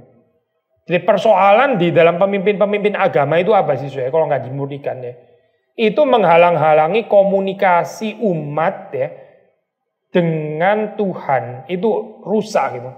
Saudara lihat saja lah di dalam ini ya, di dalam apa zamannya Yesus ya gitu. Orang-orang Farisi, ahli-ahli Taurat dan sebagainya gitu. Ya ini orang-orang yang perlu dibersihkan ya. Karena kalau mereka nggak dibersihkan ya, yang terjadi itu adalah apa saya? Yang terjadi adalah ini merusak jemaat ya, umat itu nggak bisa berkomunikasi beres dengan Tuhan gitu. Karena mereka menghalang-halangi sebetulnya itu. Karena mereka menggambarkan sesuatu yang lain. Akhirnya mereka dibawa kepada kepada Tuhan yang lain. Ya Tuhan Yesus mengatakan beberapa kalimat ya seperti ini apa? Kamu menghalang-halangi orang itu menutup jalan orang masuk ke kerajaan Allah. Kamu tutup gitu. Ya ini kan celaka sekali ya kalau terjadi seperti itu. Gitu. Maleakhi 1 ayat 11 coba kita baca ya. Sebab dari terbitnya sampai kepada terbenamnya matahari namaku besar di antara bangsa-bangsa dan di setiap tempat dibakar dan dipersembahkan korban bagi namaku dan juga korban sajian yang tahir. Sebab namaku besar di antara bangsa-bangsa. Firman Tuhan semesta alam. Again, kalau kita melihat di dalam bagian ini ya, itu kan bagian ini bisa ditafsir ini ya, Pak itu secara manifold gitu ya. Ini apa tafsirannya kemana gitu? Kan ini bicara tentang bangsa-bangsa juga akan mempersembahkan korban kepada Yahweh gitu kan. Tapi juga ada penekanan bahwa itu tidak akan terjadi sebelum mereka mengakui ya kerajaan Yahweh. Maksudnya the kingship of Yahweh, the kingship of the Lord ya. Itu mereka mengakui karena mereka mengakui balik lagi saya ini prinsip ini kan sebetulnya kan. Prinsip ini mesti terjadi dulu ya baru ada sacrifice yang benar gitu kan. Kalau ini enggak dia ini sendiri termasuk juga kerajaan Yahweh, kerajaan Tuhan ya. Itu diakui oleh bangsa-bangsa baru mereka terus kemudian bisa mempersembahkan persembahan yang benar kepada Yahweh. Dan itu ya seperti ini ya, kalau kita baca di dalam konteksnya ini eskatologi jauh gitu. Itu akan terjadi pada hari-hari terakhir. Ya.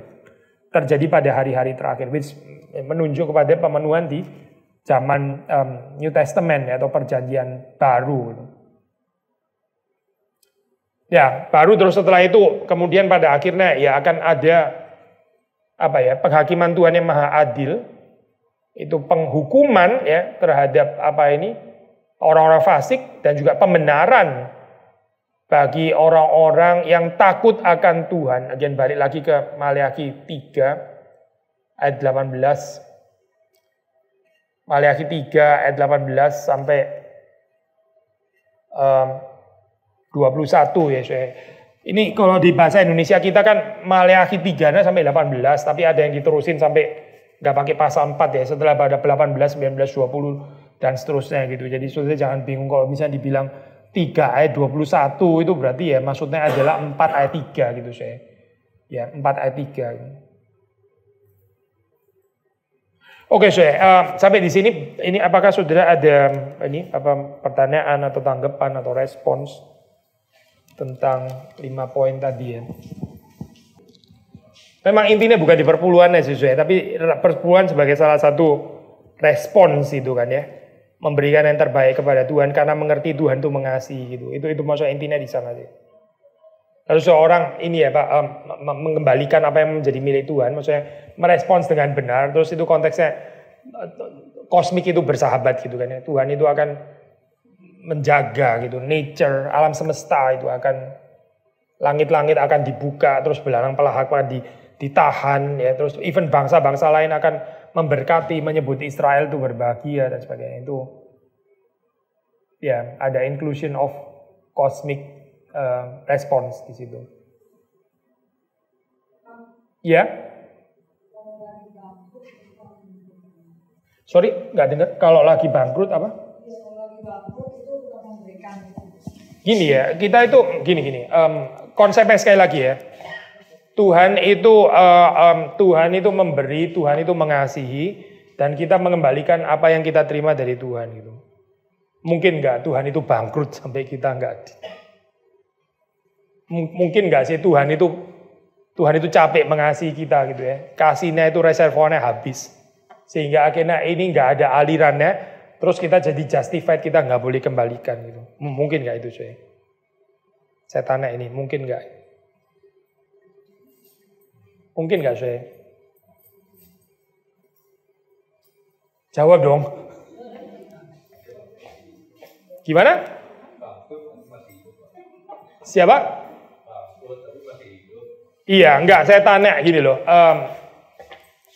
Ini kan konsepnya gini kan. Ini kan kalau kita bilang persembahan, pemberian itu kan yang ini kan ya. Ini kan sebetulnya merespons ini kan ya. Sekarang saya tanya, ini sendiri itu mungkin enggak itu kering gitu, alirannya gitu. Mungkin enggak itu? Ya sudah, berarti enggak ada itu namanya bangkrut. Yang ada itu adalah kita enggak menghitung berkat Tuhan gitu. As simple as that kalau menurut Maliaki. By the way, ngomongnya bukan cuma soal ini ya, materi loh, bukan. Kita agak reduktif sih kalau cuma bicara materi gitu kan ya. Gitu. Sama seperti kita juga nggak bisa membicarakan berkat Tuhan hanya kesehatan saja gitu kan. Nggak bisa dong gitu kan ya. Atau membicarakan berkat Tuhan tuh hanya senyumannya tetangga, kan nggak bisa ya. Saya nggak diberkati ini, nggak diberkati ya. Tetangga nggak senyum hari ini. Masa berkat Tuhan direduksi kan urusan senyuman tetangga sih? Gimana gitu kan ya? Kan nggak bisa kan Jadi aspeknya itu banyak gitu. Tapi persoalan pertamanya kan justru di situ ya. Ini loh waktu bicara tentang cinta Tuhan itu. Tuhan kan nggak pernah kering ya cintanya gitu. Tuhan kan nggak pernah bangkrut ya di dalam mencintai kita. Tapi persoalan itu precisely di sini waktu Tuhan bilang aku mengasihi kamu, firman Tuhan. Tetapi kamu berkata, dengan cara bagaimana engkau mengasihi kami? Kami bangkrut tahu nggak sih gitu? Sama kan sebenarnya gitu. Mempersoalkan cinta kasihnya Tuhan gitu, seperti kayak nggak cukup gitu untuk kita. Gitu. Sebetulnya Tuhan bukan nggak mengasihi, Tuhan mengasihi kita dan kasihnya itu kan nggak berubah ya. Kalau ternyata ya di dalam persepsi kita itu kasih Tuhan seperti kering, itu persoalan bukan kasih Tuhan kering, tapi kasih sudah pernah diberikan dan kita nggak memberi kepada Tuhan. Akhirnya ininya seret gitu. Nah nggak maksudnya poin ini gitu. Ini loh, kan kita bicara reciprok kan. Ini kan reciprok, namanya reciprok relationship, reciprokal ya. Kan Tuhan memberi kepada kita, kita kembalikan. Tapi waktu kita nggak kembalikan, kita kembalikannya itu domba yang buta lah atau apalah gitu ya. Dan menghina nama Tuhan ya. Terus kemudian ini kan kosmik kan terganggu kan. Kan Tuhan bilang kosmik terganggu. Coba kita baca ya. Itu di 3 ayat 9. Tadi kita nggak baca kayaknya, tapi kita baca bagian ini ya. Kita akan baca bagian yang positif tadi ya. Di 3 ayat 9. Nanti kita bacakan mulai ayat 10 tadi. Ini ya, ayat 9. Ini waktu orang itu nggak mengembalikan kepada Tuhan, yang terjadi ayat 9. Kamu telah kena kutuk, tetapi kamu masih menipu aku. Ya kamu seluruh bangsa. Menakutkan ya kalimat ini ya. Waktu manusia itu nggak mengembalikan kepada Tuhan apa yang diberikan Tuhan kepadanya, lalu dia nggak kembalikan ya. Kosmik menahan berkatnya dan akhirnya seperti kena kutuk. Bukan seperti kena kutuk, benar-benar kena kutuk gitu. Bukan menakut-nakuti ya Memang itu, kalau bukan berkat lalu apa? Ya kutuk, apalagi gitu. Kalau bukan berkat ya berarti kutuk yang masuk gitu. Kosmik itu mengutuki, bangsa-bangsa mengutuki ya. Akhirnya seret gitu ya. Terus kita bilang saya bangkrut ini, saya nggak ada yang saya berikan. Kita harusnya introspeksi gitu. Ini berarti persembahan kita nggak jalan berarti gitu. Makanya yang datang adalah kutuk akhirnya gitu. Berarti persembahan kita nggak jalan. Tuhan itu nggak mungkin gagal memberkati. Tuhan itu nggak mungkin lalai memberkati, itu nggak ada ceritanya. Tuhan lupa memberikan terlebih dahulu gitu ya. Terus Tuhan misalnya bilang, iya sorry, kamu memang nggak persembahan ya, karena memang saya juga belum memberi, ya, ini apa, lupa transfer gitu misalnya. Nggak, mana mungkin Tuhan tuh lupa transfer kayak gitu, mana mungkin. Tuhan nggak ada ceritanya lupa memberkati, itu nggak ada. Tuhan selalu memberkati, yang ada itu kita lupa mengembalikan. Lalu waktu kita lupa mengembalikan, akhirnya benar, kita bikin kosmik itu nggak bersahabat, jadi tanah seperti kena kutuk ya, langitnya itu nggak memberikan curahan hujan, dan seterusnya. Akhirnya kehidupan kita sendiri sengsara gitu. Nah di sini ya ini seperti kayak, terus orang kalau nggak hati-hati dekat sekali dengan model hukum tabur tuai, betul nggak Terus dengan gampangnya orang bilang lu sengsara karena ini apa ada dosa lah dan sebagainya. Kita mesti hati-hati dengan teologi seperti itu ya. Tetapi ya saya mau mengatakan ya, ini bukan nggak ada tempatnya loh. Introspeksi ini bukan nggak ada tempatnya loh. Karena kalau saudara baca di dalam struktur Maleakhi itu kita harus bertanya seperti itu gitu.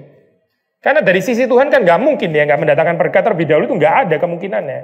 Tuhan sudah pasti mengasihi. Ini dibuka kalimat ini, dibuka Maleakhi ini dibuka kitab ini ya, dibuka dengan kalimat aku mengasihi kamu gitu.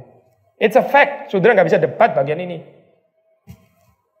Saudara nggak bisa debat dengan kalimat ini. Dengan cara bagaimana ya engkau mengasihi kami gitu. Ini kurang ajar ya kalimat seperti ini gitu. Faktanya itu Tuhan mengasihi kita gitu. Fakta yang menyakitkan adalah kita nggak mengasihi Tuhan kembali. Dan waktu kita nggak mengasihi Tuhan kembali, kita bikin, ya itu tadi ya. Akhirnya kosmik nggak bersahabat, tanah seperti kena kutuk, langit nggak membukakan tingkapnya. Terus kemudian Tuhan sendiri seperti juga seret memberkati saya. Padahal saya nggak mengembalikan gitu. Makanya Tuhan bilang, coba ujilah saya gitu ya. Coba deh kamu kembalikan itu. Kembalikan ya. Nanti lihat apa, langit itu nggak akan terbuka tingkap-tingkapnya. Itu sampai tantangan seperti itu loh saya. Di sini kita baca konteksnya ya, bukan di dalam konteks doudes, tapi di dalam konteks introspeksi diri gitu ya. Kenapa ya saya nggak diberkati seperti ini ya?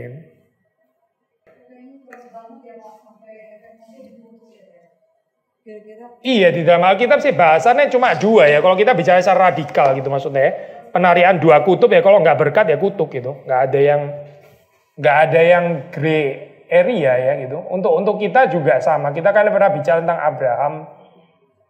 Bahasannya juga keras sih benar gitu. Ini apa? Abraham kan dipanggil kalau dia gagal mendatangkan berkat, ya dia mendatangkan kutukan, dia mendatangkan tulah gitu. Berkat atau kutuk di dalam ini pembicaraan memang dualis itu benar, konsep dualis gitu. Berat sih, tapi gini ya, jangan gini. Ini teguran meskipun katakanlah keras gitu ya, tapi again ya, saudara baca teguran ini dalam konsep aku mengasihi kamu gitu. So it's still teguran ini diberikan di dalam kasihnya Tuhan kepada Israel, dan itu buat saya celebrating ya gitu.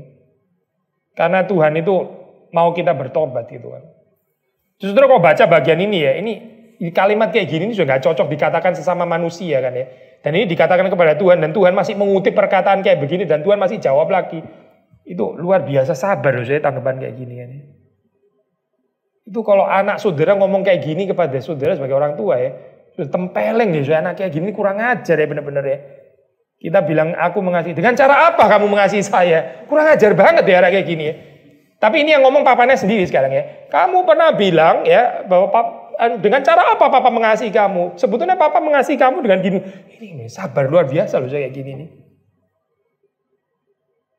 Masih kasih penjelasan gitu ya. Kenapa benar fakta bahwa aku memang mengasihi kamu gitu. Ini kan berarti undangan untuk bertobat ya sebetulnya gitu. Pada akhirnya sih ini ini undangan untuk undangan untuk termasuk menjadi orang-orang benar yang takut akan Tuhan itu ya. Pada akhirnya kan goalnya ke sana gitu. Peka akan apa yang Tuhan berikan, peka cinta kasih Tuhan, terus takut akan Tuhan dengan memberikan persembahan. Ya ada dimensi etik sosial itu tadi semua ya, ada dimensi kultik dan sebagainya ya.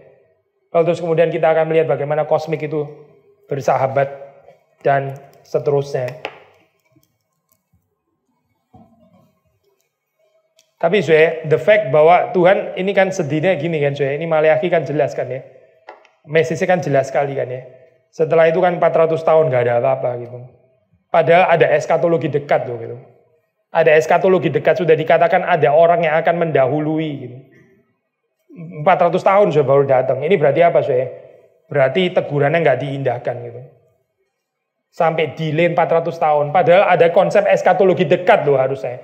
Kita nggak lihat dari perspektif kedaulatan Allah ya. Kalau dari perspektif kedaulatan Tuhan sudah lihat semuanya dari kekal, of course gitu. Kita nggak tepat kalau di bagian ini kita sorotinnya dari perspektif kedaulatan Allah, ya itu betul gitu ya. Tapi kan di dalam pengandaian ini kan ada konsep eskatologi dekat tapi nggak terjadi. Nggak terjadi karena apa? Ya itu berarti karena nggak diindahkan gitu. Nggak ada pertobatan berarti dalam hal ini ya. Terus Tuhan silence 400 tahun gitu. And yang lebih ajaib setelah 400 tahun silence ya, masih terjadi juga gitu setelah itu kan. 400 tahun tuh lama sekali ya gitu ya. Itu sudah boleh bubar lah sebenarnya 400 tahun gitu. Sudah boleh gagal sama sekali. Ternyata masih ada kesetiaan Tuhan setelah 400 tahun. Benar-benar ada Yohanes Pembaptis yang dinubuatkan di sini dan Mesias betul-betul datang gitu. Tapi Mesias datang ya, sudah lihat ya, itu bukan tanpa seruan pertobatannya Yohanes Pembaptis. Yang menyerukan apa Saudara kalau baca, ya itu balik seperti yang dikatakan oleh Yesaya dan Maleakhi dan juga kitab-kitab Nabi yang lain, pertobatan tentang aspek kultis dan sosial gitu. Karena inilah jalan yang mendahului itu, yang mendahului Mesias datang itu ini, pertobatan kultis dan sosial gitu. Ini kan konsep ini ya post exilik kan berarti post exilik itu kan berarti sudah keluar dari exile kan ya. The fact bahwa mereka nggak bertobat terus akhirnya itu Rome itu kan exile lagi sebenarnya gitu kan ya. Setelah masuk Roma itu kan balik lagi seperti kayak back to square one. Ini jadi sebetulnya sudah post exilik masuk lagi ke ini ya, persoalan penjajahan lagi gitu. Ayat yang sering dipakai buat persepuluhan kan Maleakhi ini ya, Maleakhi 3:10 ya. Setelah kita ngerti konteksnya kan Tuhan marah ya sama bangsa Israel, makanya Tuhan bilang ujilah aku dan sebagainya. Tapi kenapa ayat ini yang sering dipakai untuk tempat-tempat persepuluhan di gereja-gereja kebanyakan ya yang saya lihat juga. Nah dengan asumsi kan kita harusnya pengurus dan lain-lain kan mengerti nih ayat konteksnya bahwa Tuhan lagi marah kepada bangsa Israel. Dan ayat ini juga dipakai bawalah persembahan persepuluhan ke rumah Tuhan dan lain sebagainya. Ujilah aku dan saya lihat sebagai awam ya bahwa ayat ini ya pasti sangat mudah untuk disalah mengerti. Apalagi kalau nggak ngerti konteksnya yang tadi Bapak udah jelaskan.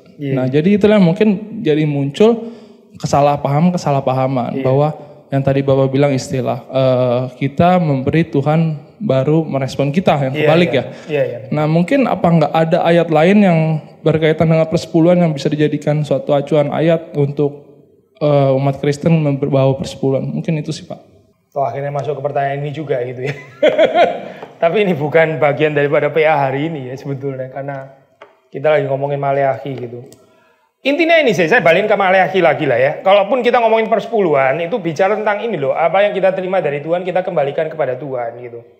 Bagian ini nih jangan nggak ada gitu.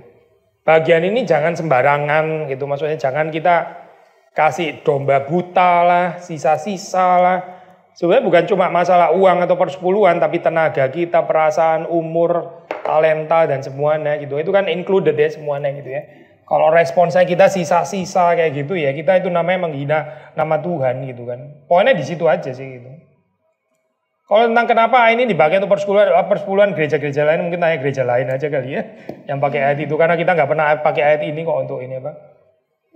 Kita nggak pernah pakai ayat ini untuk ini apa? Ya, karena nggak cocok juga memang konteksnya. Kadang-kadang ironinya gini loh saya, kalau toh akhirnya membicarakan perpuluhan gitu ya.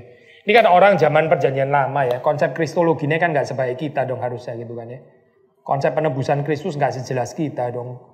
Kita harusnya lebih jelas nggak sih mengenal kasih Tuhan, maksudnya arah ke bawah ini tadi ya. Siapa yang harus lebih mengenal kedalaman cinta kasih Tuhan? Orang di zaman Maleakhi atau kita ya gitu maksudnya. Kita dong harusnya kan ya. Bener nggak sih? Tapi mereka ini sendiri itu bisa mengerti tuntutannya 1/10 gitu. Lalu kita yang katanya oke lah kita nggak mau legalistik, kita nggak dibawa Taurat, whatever istilahnya lah gitu ya. Tapi terus kemudian kita 100 misalnya gitu ya. Ini lucu nggak sih kayak gini nih? Kita ini lebih mengerti cinta kasih Tuhan loh gitu sebetulnya gitu. Kita nggak usah ngomong perisa harus 1/10. Memang kita nggak bicara seperti itu gitu. Tapi aneh nggak sih sebenarnya kalau orang yang nggak terlalu ngerti kasih 1/10, kita yang seharusnya lebih ngerti dan Indit lebih ngerti. Ya, kecuali kita kayak orang dengan cara apa engkau mengasihi, dengan cara apa engkau, dengan cara Yesus mati dan kayak salib kan ya, jelas sekali sebetulnya gitu. Orang mereka nggak bisa loh mengatakan kalimat itu dengan cara Yesus mati, belum, kita kan sudah gitu. Tapi kita yang mengerti itu tapi lebih nggak mengerti mengembalikan kepada Tuhan, ini apa nggak lucu ya kayak gini nih? Argumentasi saya agak sedikit retorikal sih gitu mungkin ya, tapi kan aneh ya gitu. Siapa yang seharusnya lebih mengerti cinta kasih Tuhan yang harusnya lebih bisa merespons cinta kasih Tuhan dengan pengorbanan yang lebih dalam. Orang di zamannya Maleakhi atau kita ya harusnya gitu.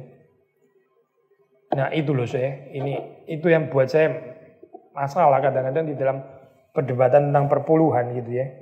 Gak usah pakai ayat-ayat lah tentang inilah apa mana sis nggak sis, ini termasuk ceremonial law atau moral law atau apa itu rumit sekali lah gitu. Sederhana aja lah, siapa yang seharusnya lebih mengerti cinta kasih Tuhan gitu. Dan apa responsnya untuk orang yang lebih mengerti cinta kasih Tuhan ya? Ini kan juga jawaban teologis. Yesus bilang itu dosanya banyak diampuni, dia banyak berbuat kasih. Sederhana kan ya? Yang banyak diampuni, yang penghayatan tentang kasih Tuhan lebih dalam, harusnya lebih banyak berkorban. Ini Yesus loh yang ngomong gitu. Siapa coba yang lebih ngerti pengorbanan Yesus? Kita atau orang zamannya Maleakhi gitu. Tapi kita manusia modern masih cari cara supaya bagaimana nggak harus 1/10 gitu kan ya. Ini beres nggak sih kayak gini? Mari kita tutup dalam doa. Tuhan, kami bersyukur untuk kesempatan malam hari ini. Kami berdoa supaya Tuhan menghidupkan firman-Mu di dalam hati kami masing-masing. Demi Yesus Kristus kami berdoa, kami bersyukur. Amin.